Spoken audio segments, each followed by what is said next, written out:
Swiss burn மாநகரம் ஹூட்வில் நகரில் உங்களுக்கான கனவு இல்ல அபார்ட்மெண்ட் காத்துக் கொண்டிருக்கிறது. அழையுங்கள்.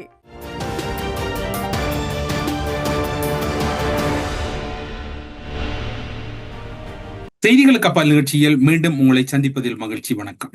உயிர்த்த ஞாயிறு தாக்குதல் தொடர்பாக என்ன இடம்பெறுகிறது, எவ்வாறு இடம்பெறப் போகிறது என்றெல்லாம் எல்லோரும் பல எதிர்பார்ப்புகள் அல்லது இந்த அரசாங்கத்தால் உண்மையில் முடியாதா என்கின்ற கேள்வி இன்று வரைக்கும் எம்மிடமும் இருக்கின்றது. ஆனால் அது தொடர்பில் மிக முக்கியமான ஒரு கருத்தினை பிமல் ரட்நாயக் அவர்கள் நாடாளுமன்றத்திலே கூறியிருக்கின்றனர். அவர் கூறிய கருத்துக்களிலேயே குறிப்பாக சொல்ல போனால், தாக்குதலை நடத்தியது என்பது ராஜபக்ச தரப்புகள் தான் இந்த தாக்குதலை நடத்தினார்கள். அவசரகால சட்டம் தொடர்பில் சாணி அபேசேகர, ரவி சிறிவர்த்தன போன்றவர்கள் மீது ராஜபக்ச தரப்புகள் கடுமையான குற்றச்சாட்டுக்களை சுமத்தி கொண்டிருக்கின்றது. ஒரு வகையில் பார்க்கின்ற போது இது ஒரு ஆபத்தான சமிக்கையாக இருக்கலாம். குற்றவாளிகளுக்கு குரல் கொடுக்கும் ஒரு கட்சியாக ராஜபக்சக்களின் கட்சி மாறி இருக்கின்றது. ஈஸ்டர் தாக்குதல் தொடர்பில் தனியான ஒரு விசாரணை ஏற்படுத்துவதற்கான இடம் ஒதுக்கப்பட்டுள்ளது. அது ராஜபக்சக்களுக்கு மிகவும் கலக்கத்தை ஏற்படுத்தி இருக்கின்றது. அவை சர்வதேச அளவில் கூட ஒரு முக்கியத்துவம் பெற்றிருக்கின்றது. ஈஸ்டர் தாக்குதல் சூத்திரதாரிகளை கைது செய்வதில் நாம் குறியாக இருக்கின்றோம் என்று அவர் நாடாளுமன்றத்தில் உரையாற்றுகின்றார். இப்போது கேளுங்கள், பிமல் ரட்நாயக்க என்ன கூறுகிறார் என்று. கௌரவ சபாநாயகர் அவர்களே, வழக்கு விசாரணைகளின் போது எக்ஸ்பார்ட்டி என்னும் முறையில் வழக்கு விசாரணை செய்யப்படுகின்றது.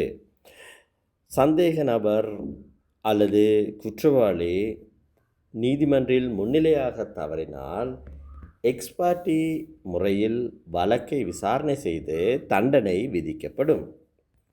குற்றவாளி மறைந்திருந்தால் அல்லது முன்னிலையாக தவறினால் இந்த முறை பயன்படுத்தப்படுகிறது. ஈஸ்டர் படுகொலையாளிகளை பாதுகாக்கும் அரசியல் கொள்கையை இந்த கட்சி பிரதிபலிக்கின்றது. ஈஸ்டர் தாக்குதலில் பாதிக்கப்பட்டவர்களுக்கு நியாயம் வழங்குவதற்காக நாம் கடும் பிரயத்தனம் எடுக்கின்றோம். இது குறித்து நான் இந்த நாட்டின் சட்டத்தரணிகள், புத்திஜீவிகள் ஆகியோருக்கு சவால் விடுக்கின்றேன். இந்த தாக்குதலின் பின்னணி என்ன நோக்கத்திற்காக இது மேற்கொள்ளப்பட்டது என்பதை நன்றாக ஆராய்ந்து பாருங்கள். உங்களது பாராட்டு எங்களுக்கு தேவையில்லை. மக்களின் பாராட்டு மட்டுமே நாங்கள் எதிர்பார்க்கின்றோம். அமைச்சர்களுக்கு வழங்கப்பட்டுள்ள பங்களாக்களை நீதிமன்றங்களாக மாற்றி அவற்றில் நாள்தோறும் வழக்கு விசாரணை நடத்தி நியாயத்தை பெற்றுக் கொடுப்பது பிழையான விடயமா? ஈஸ்டர் தாக்குதலுடன் தொடர்புடைய குற்றவாளிகளை கண்டறிவதற்காக இவ்வாறு வழக்கு விசாரணை மேற்கொள்வது பிழையானதா? இல்லையேல் புதுக்கடை நீதிமன்றில் 3 மாதங்களுக்கு ஒரு தடவை வழக்கு திகதி குறிப்பிட்டு ஒத்திவைத்து வழக்கு விசாரணைகள் நடத்தப்படுவதனையா விரும்புகின்றீர்கள்? கௌரவ சபாநாயகர் அவர்களே, எனக்கு உண்மையில் அந்த பொஸ்பரஸின் மனம் வீசுகின்றது, பேய்களின் வாடை வீசுகின்றது. ஈஸ்டர் தாக்குதலை நடத்தியது யார்? அதன் பிரதான சூத்திரதாரி, அதன் அரசியல் நோக்கம் என்ன என்பதை அறிவார். இந்த தாக்குதலை நடத்தியதன் பின்னணியில் ராஜபக்சக்கள் இருக்கிறார்கள் என்பது எனக்கு தெரியும். அவசரகால சட்டம் குறித்த நாடாளுமன்ற விவாதங்களின் போது இந்த கட்சி சாணி அபேசேகர, ரவி சிறிவர்தன போன்ற விசாரணையாளர்களை இலக்கு வைத்து அவர்கள் மீது குற்றம் சுமத்துவதனை நான் அவதானித்தேன். இது தொடர்ச்சியாக இவ்வாறு குற்றச்சாட்டுகள் சுமத்தப்பட்டு வருகின்றன. இங்கு குற்றவாளியின் பொக்கெட்டுக்குள்ளிருந்து அவர்களுக்காக குரல் கொடுக்கும் நபர்களாகவே இந்த கட்சியினரை நோக்க நேரிடுகின்றது. இலங்கையில் ஈஸ்டர் தாக்குதல் குறித்த விசாரணை நடத்துவதற்கு அமைச்சர் பங்களா ஒன்று தெரிவு செய்யப்பட்டுள்ளது என்பது குறித்த செய்தி சர்வதேச அளவில் வெளியானதனால் என்ன நடக்கும்? அதன் நோக்கம் என்ன? சபாநாயகர் அவர்களே, இந்த வழக்கு விசாரணை அமைச்சர் பங்களாவில் நடத்தப்படுகின்றதா? முன்னதாக இது அமைச்சர் பங்களாவாக இருந்ததா? தற்பொழுது இது நீதிமன்றமாக மாற்றப்பட்டுள்ளதா என சர்வதேச ஊடகங்கள் கேள்வி எழுப்ப போவதில்லை. சர்வதேச ஊடகங்கள் எதிர்க்கட்சி வெளியிடும் கருத்துக்களையும் கேட்கும். ஏனென்றால் அவர்கள் மக்களினால் தெரிவு செய்யப்பட்டவர்கள். எம்பி என்றால் மல்லே பொல் என்று கூறலாம். ஆனாலும் சர்வதேசத்திற்கு மெம்பர் ஆஃப் பார்லிமெண்ட் என்றே தெரியும். இந்த அரசியல்வாதிகள் எவ்வளவு இழிநிலைக்கு தள்ளப்பட்டுள்ளார்கள் என்றால், ஈஸ்டர் தாக்குதல் கொலையாளிகளுக்காக குரல் கொடுக்கும் அளவிற்கு இவர்கள் இழிநிலைக்கு தள்ளப்பட்டுள்ளனர். நான் இவர்கள் அணிந்திருந்த ஆடையை அல்லது இவர்கள் மறைத்து வைத்திருந்த விடயத்தை வெளிப்படுத்தினேன். தற்பொழுது ஈஸ்டர் தாக்குதலின் உண்மையான நோக்கம் வெளிப்பட்டுள்ளது. பிமல் ரட்நாயக்கவின் இந்த கூற்று என்பது நாடாளுமன்றம் முடிந்த பின்னரும் நாடாளுமன்ற அமர்வு இடம்பெறுகிற போதும் மிக சாதாரணமாக கடந்து செல்லப்பட்டு விட்டது. ஆனால் இம்முறை உயிர்த்த ஞாயிறு தினத்திற்கு முன்னதாக உயிர்த்த ஞாயிறு தாக்குதல் இடம்பெற்ற நாளில் இது தொடர்பான ஒரு முக்கியமான அறிக்கையை அரசு தரப்பில் தயார்படுத்தப்பட்டிருப்பதாக கூறப்படுகிறது. அதற்கான ஒரு முன்னோட்டமான ஒரு உரையாக கூட அவை இருக்கலாம் என்று கூறப்படுகிறது. அது மட்டுமல்லாது இன்னும் ஒரு விடயம் கூறப்படுகிறது. மகாநாயக்க தேரர்களை சந்தித்தது யார் என்று உங்களுக்கு தெரியும். விடுதலை, அதாவது கசப்ப தேரர் தலைமையிலானவர்களுக்கு பிணை வழங்குவதற்கு முன்னதாக மகாநாயக்க தேரர்களை திலித் ஜெயவீர நாடாளுமன்ற உறுப்பினர், முன்னாள் கிழக்கு மாகாண ஆளுநர் அனுராதா ஜெயமத் போன்றவர்களோடு இன்னும் பலர் சென்று சந்தித்திருந்தார்கள். நீதவான் நல்லவராக இருக்கின்றார், அவருடைய பிணை வழங்குவதற்கு தடையாக இருப்பது போலீசாரும் அனுரா அரசாங்கமும் சட்டமாதிப திணைக்களமும்.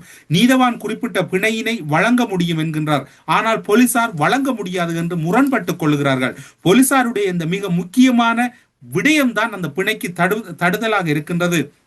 போலீசாருக்கு எதிரான வழக்கை தேரர்கள் போட்டிருக்கின்றார்கள். அந்த தேரர்களால் தாக்கல் செய்யப்பட்ட வழக்கை மீளப்பெறுமாறு அவர்கள் நீதிமன்றத்தில் கூறலாம், ஆனால் அவர்கள் மிரட்டுகிறார்கள் என்று கூறுகின்றார்கள். பௌத்த பிக்குகள் விசேடமானவர்கள், அவர்கள் இப்படி நடத்துவது ஏற்க முடியுமா? இது சர்வதேச ரீதியில் கூட ஒரு மிகவும் கவனத்தை ஈர்த்திருக்கின்றது. சர்வதேச ரீதியாக கூட இதனை ஏற்க முடியாது என்று கூறிய அவர் இன்னும் ஒரு விடயத்தையும் கூறுகின்றார். அண்மையிலே ஒரு கிறிஸ்தவ அருட்தந்தை ஒருவர் தாக்கப்பட்டார். அதற்கு தாக்குதலுக்குள்ளான 6 குற்றத்தடுப்பு புலனாய்வு பிரிவினுடைய அதிகாரிகள் கைது செய்யப்பட்டார்கள். கிறிஸ்தவர்களுக்கு ஒரு சட்டம், பௌத்தர்களுக்கு ஒரு சட்டமா? பௌத்தர்கள் என்பது இந்த நாட்டை பொறுத்தவரையில் அவர்கள் இந்த நாட்டுக்கு மிக முக்கியமானவர்கள், விசேடமானவர்கள். அவர்கள் மீது இந்த சட்டங்கள் பாய முடியாது என்று விடுதலைக்கு முதல் நாள் மகாநாயக்க தேரர்களை சந்திக்கின்றார். விடுதலை அடுத்த நாள் இடம்பெறுகிறது. ஆனால் அவர்கள் நீதவானை எங்கும் குறைத்து கூறவில்லை, நீதிமன்ற நடவடிக்கையும் குறைத்து கூறவில்லை. போலீசார் மீதும் அனுர அரசு மீதும் சட்டமாதிப திணைக்களத்தின் மீதும் கடுமையான குற்றச்சாட்டுகள் அவர்களால் முன்வைக்கப்படுகிறது. அவ்வாறு பார்க்கின்ற போது அவர் அந்த கருத்தை நீங்கள் இப்போது பாருங்கள், அந்த மகாநாயக்க தேரர்களை சந்தித்தவர்களை பாருங்கள். வணக்கத்திற்குரிய தேரர் அவர்களே, நாங்கள் அவசரமாக தீர்மானித்தோம், எங்களுடைய பௌத்த பிக்குகள் கைது செய்வது தொடர்பில் பேசுவதற்கு. திருகோணமலை பௌத்த பிக்குகள் தொடர்ந்தும் விளக்கமறியலில் வைக்கப்பட்டுள்ளனர். உங்களை இது தொடர்பில் தெளிவுபடுத்தவே நாம் இங்கு வந்துள்ளோம். ஒட்டுமொத்த நாட்டு மக்களும் இந்த விவகாரம் தொடரில் பெரும் அதிருப்தியில் இருக்கின்றார்கள். நீதவான் கூட குறித்த பௌத்த பிக்குகளை விளக்கமறியலில் வைக்க வேண்டுமென நினைக்கவில்லை. அவர் இதனை விருப்பத்துடன் செய்யவில்லை. போலீசாரும் சட்டமா அதிபர் திணைக்களமும் பிணை வழங்குவதற்கு இடமளிக்கின்றார்கள் இல்லை. இதன் மூலம் அரசாங்கத்தின் நேரடியான தலையீடு இதில் இருப்பது தெளிவாகின்றது அல்லவா? பல்வேறு வழிகளில் அழுத்தங்களை பிரயோகித்து இந்த பௌத்த பிக்குகளை தொடர்ந்தும் விளக்கமறியலில் வைத்திருக்க முயற்சிக்கப்படுகின்றது. இவர் நேற்றும் நீதிமன்றத்திற்கு சென்றிருந்தார். தொடர்ச்சியாக அவர் நீதிமன்றத்திற்கு சென்று நிலைமைகளை பார்த்து வருகின்றார். எங்களுடைய அவதானிப்புகள் மூலம் பிணை வழங்கப்படுகின்றது இல்லை என்பது தெளிவாகின்றது. உண்மையில் சட்டங்கள் பிணை வழங்குவதற்காகவே உருவாக்கப்பட்டுள்ளது. எந்தவித காரணங்களுமின்றி பிணை வழங்குவது மறுக்கப்படுகின்றது. எங்கள் தேரர் அவர்களே, கொலை செய்தாலும் பிணை வழங்கப்படுகின்றது. நீதவான் கூறுகின்றார், பிணை வழங்க முடியும். குற்றப்பத்திரிகையில் காணப்படும் பிழைகளை திருத்தி கொண்டு வருமாறு நீதவான் குறிப்பிடுகின்றார். போலீசார் அந்த குற்றப்பத்திரிகையை திருத்தவில்லை. இந்த குற்றப்பத்திரிகையில் கடலோர பாதுகாப்பு சட்டத்தை மீறியதாகவே குறிப்பிடப்பட்டுள்ளது. கடல் பாதுகாப்பு சட்டம் மீறப்படவில்லை, அது தொடர்பான ஆதாரங்கள் எம்மிடம் உள்ளது என வாதாடப்பட்டது. இந்த 2006ஆம் ஆண்டு முதல் இதற்குரிய ஆவணங்களும் வழங்கப்பட்டுள்ளது. குறித்த சிலை பிரதிஷ்டை செய்யப்பட்டு போலீசார் அதனை எடுத்து செல்ல முயன்ற போது பௌத்த பிக்குகள் அதனை தடுத்துள்ளனர். அதன்போது போலீசார் அவர்களை தாக்கியுள்ளனர். இதனைத் தொடர்ந்து போலீசாருக்கு எதிராக பௌத்த பிக்குகள் வழக்கு ஒன்றை தொடர்ந்துள்ளனர்.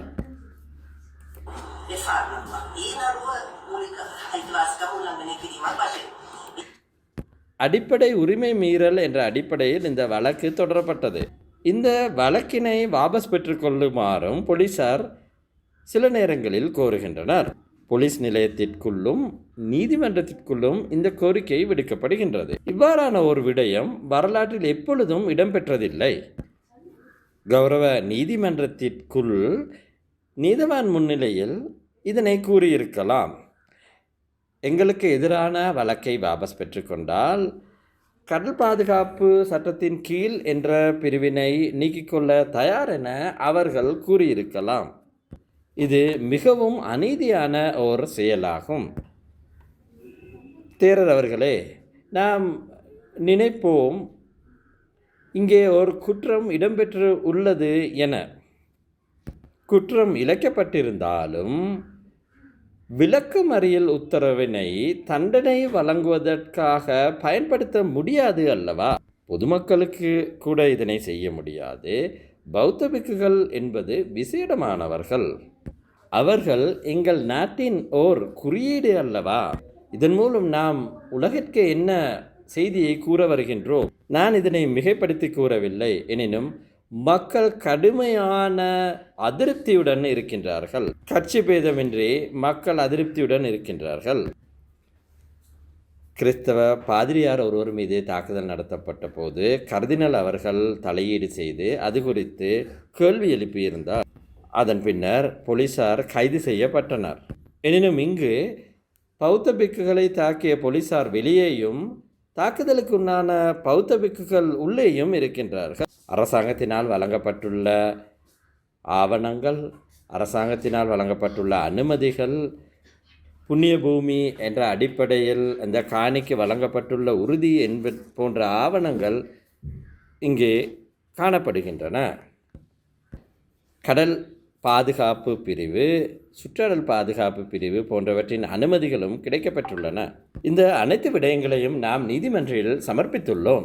இப்போது பார்த்திருப்பீர்கள். இப்போது இதில் 2-3 விடயம் சந்தேகங்களாக இருக்கின்றது. ஒரு நீதிமன்றத்தை யாரும் மென்மையாகவோ கடுமையாகவோ அல்லது அதற்கு அப்பாற்பட்ட விதத்திலோ மிரட்டவோ விமர்சிக்கவோ அல்லது அழுத்தம் கொடுக்கவோ முடியாது. இங்கு மகாநாயக்க தேரர்கள் ஊடாக இந்த குறித்த அணியினர் அழுத்தம் கொடுத்தார்களா என்கின்ற சந்தேகம் இருக்கின்றது. பிணை வழங்க முடியாது என்று முதல் நாள் அவர்கள் நீதிமன்றத்துக்கு சென்று திரும்புகிறார்கள், மறுநாள் பிணை வழங்கப்படுகிறது. இதில் இந்த நீதிமன்ற கட்டமைப்புக்கு எதிராக மகாநாயக்க தேரர்கள் செயற்படுகிறார்களா என்கின்ற அச்சம் பொதுமக்கள் மத்தியில் அதிகரித்திருக்கின்றது. அதற்கு இந்த பெரும் சிங்கள பெருந்தேசியவாதம் உடந்தையாக இருக்கிறதா என்கின்ற கேள்வியும் இங்கு எழுப்பப்படுகிறது. அது மட்டுமல்லாது அவர்கள் தரப்பில் இன்னும் ஒரு கருத்தை நீங்கள் பார்த்திருப்பீர்கள். அண்மை காலங்களிலே இன்னும் ஒரு கருத்து நாடாளுமன்றத்தில் எதிர்க்கட்சி தலைவர் கூறியிருந்தார்.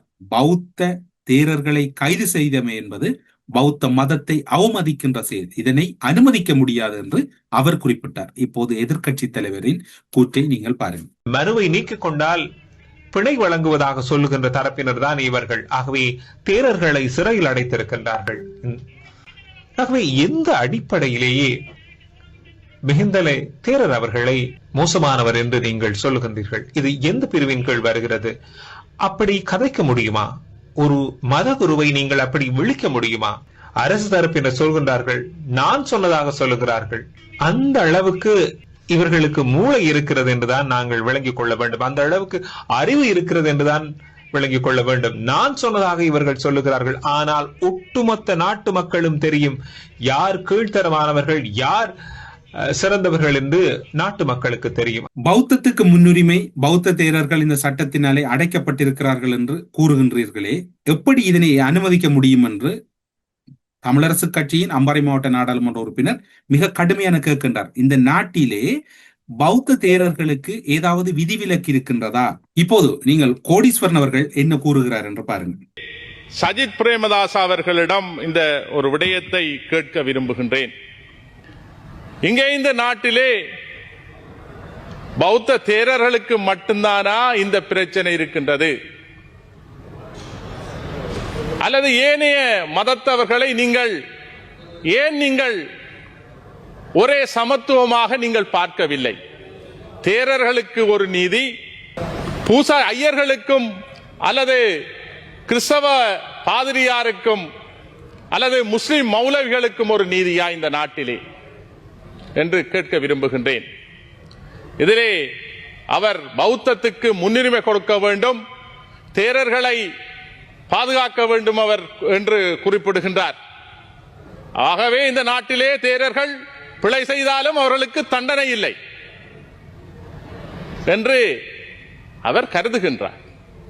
இது உண்மையாக ஒரு வேடிக்கையான ஒரு விடயமாக நாங்கள் பார்க்கின்றோம். எதிர்க்கட்சி தலைவரின் இந்த கருத்தை நாங்கள் ஏற்றுக்கொள்ள முடியாது. ஒட்டுமொத்தத்திலே இலங்கையிலே பௌத்த மதத்தை சேர்ந்தவர்கள் அல்லது பௌத்த துறவிகள் என்ன குற்றம் செய்தாலும் அது குற்றம் அல்ல, அவர்கள் நிரபராதிகள் என்பதுதான் எதிர்க்கட்சி தலைவராக இருக்கலாம் அல்லது அங்க இருக்கக்கூடிய மகா சங்கமாக இருக்கலாம், அனைவருடைய நிலைப்பாடாகவும் இருக்கிறது. இந்த மகா சங்கத்திடம் ஒரு தயவான வேண்டுகோளை நான் முன்வைக்க பார்க்கிறேன். அதாவது இலங்கையின் இத்தனை சிக்கல்களுக்கும் காரணமாக இருப்பது அல்லது இத்தனை விவகாரங்கள் இலங்கையில் மீள முடியாமல் இருப்பதற்கு காரணமாக இருப்பது அங்கிருக்கக்கூடிய மக்களுக்கான ஒரு உரிமை அல்லது அவர்கள் கேட்கக்கூடிய சுயாதீனமாக அவர்கள் தங்களை தாங்களே நிர்வகித்துக் கொள்ளக்கூடிய ஒரு நிர்வாக ஏற்பாடு அல்லது அவர்களுக்கான உரிமை, அவர்களுக்கான முதற்கட்டம். எல்லோரும் கேட்பதை போன்று இல்லாட்டியும் அவர்கள் உங்களுடைய நாட்டுக்கு உட்பட்டு அவர்களுக்கு இருக்கக்கூடிய அதிகாரத்தை கொடுப்பதில் கூட நீங்கள் இன்று வரைக்கும் கட்டுப்பாட்டோடு மகாசங்கம் தலையிட்டு ஜனாதிபதிக்கு ஒரு அழுத்தத்தை கொடுக்க முடியும் தானே.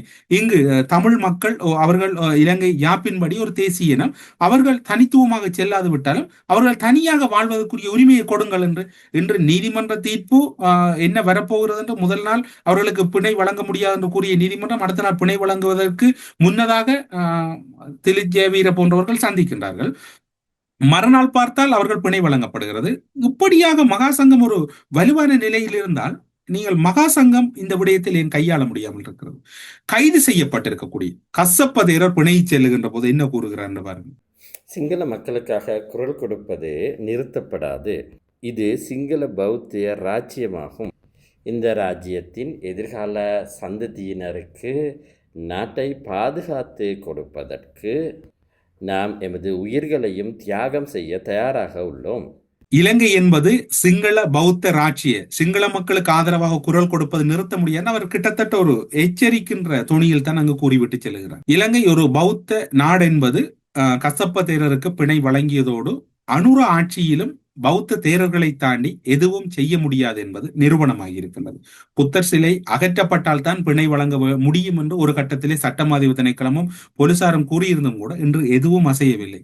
அனுர அரசாங்கம் கூட இந்த இடத்திலே எதுவும் செய்ய முடியாமல் ஒன்றில் இலங்கையில் பௌத்த மதம் தொடர்பான ஒரு எல்லா மதத்தை போன்றுதான் பௌத்த மதம் ஆட்சியிலோ அல்லது ஆட்சியாளர்கள் மீதோ அழுத்தம் கொடுக்க முடியாது என்கின்ற ஒரு நிலைப்பாட்டை கொண்டு வர வேண்டும், அல்லது இது தொடர்பில் ஒரு திடமான முடிவை அனுர எடுக்க வேண்டும், அல்லது அனுரவின் ஆட்சிக்கு இந்த பௌத்த மகா சங்கங்களால் தான் ஆபத்து இருக்கின்றது. ஊழல் குற்றச்சாட்டுக்கள், ஈஸ்டர் குண்டு தாக்குதலின் சூத்திரதாரிகள் என்று யார் யாரை இன்று இந்த அரசாங்கம் இடங்காட்டுகிறதோ அவர்களை இந்த பௌத்த மகா சங்கம் ஒரு நாள் தூக்கி அவர்கள் மீது நல்ல ஆசீர்வாதத்தை கொடுத்து அவர்களை நகர்த்தக்கூடிய ஆபத்து நிலை இலங்கையில் இருக்கின்றது. பௌத்த மகாசங்கம் தொடர்பில் அனுரகுமார திசாநாயக்க முன்னெச்சரிக்கையோடு நடந்து கொள்ளவில்லை என்றால் அனுரவின் ஆட்சியை இந்த மகாசங்கமே இறுதியாக முடிவுக்கு கொண்டு வருவார்கள். மகாசங்கத்தின் மனநிலை என்பது பௌத்த பெருந்தேசியவாதத்தில் இருக்கின்ற நாட்டு அபிவிருத்தி, நாட்டு சுபீட்சம் என்கின்ற எந்த ஒரு எல்லைக்குள்ளும் இல்லை. எனவே இது ஒரு ஆபத்தான ஒரு கட்டமாகவே இருக்கின்றது. பௌத்த மகாசங்கத்தை இவ்வாறான வகையில் நாட்டில் வழிநடத்துகின்ற சக்தி அரசியல் தலைவர்களுக்கு இருக்கிறது என்றால் அனுராதா ஏம்பத் என்பவர் ஒரு கடும் சிங்கள போக்கு தன்மையோடு இருக்கக்கூடிய அமைப்பில் இருக்கிறவர். அவர் கோட்டாபாய ராஜபக்சவோடு மிக நெருக்கத்துக்குரியவர். இப்போது பார்த்தீர்கள் என்றால் ஆங்காங்கே சில நடவடிக்கைகளில் ஈடுபடுகிறவர்கள் எல்லாம் மைந்த கோட்டா தரப்போடு தொடர்பானவர்கள். இது அனுரகுமார் அரசுக்கும் ஆட்சிக்கும் அழகல்ல. இது நீடித்து செல்லுமாக இருந்தால் அனுரகுமார பெரும் விலை கொடுக்க வேண்டிய நிலை வரப்போகின்றது. பின்னூட்டத்தில் அனுரகுமாரவுக்கு எதிரானது என்று கத்தாமல் அனுரகுமாரவின் ஆட்சியை காப்பாற்றுவதற்கு அனுரகுமார அவதானத்தோடு இருக்க வேண்டும் என்பதை வலியுறுத்துங்கள். அவருக்கு இந்த விடயங்கள் தொடர்பில் தெளிவுபடுத்துங்கள். மகாசங்கம் தொடர்பில் ஒரு இறுக்கமான நிலைப்பாடு அரசிடம் இல்லை என்றால் அரசு ஆட்சியை இழக்கின்ற நிலைக்கு கூட செல்வதற்கு அதிக சந்தர்ப்பங்கள் இருக்கின்றது என்று கூறி செய்திகளுக்கு அப்பால் நிகழ்ச்சியிலிருந்து விடைபெற்றுக் கொள்கிறோம். நன்றி, வணக்கம்.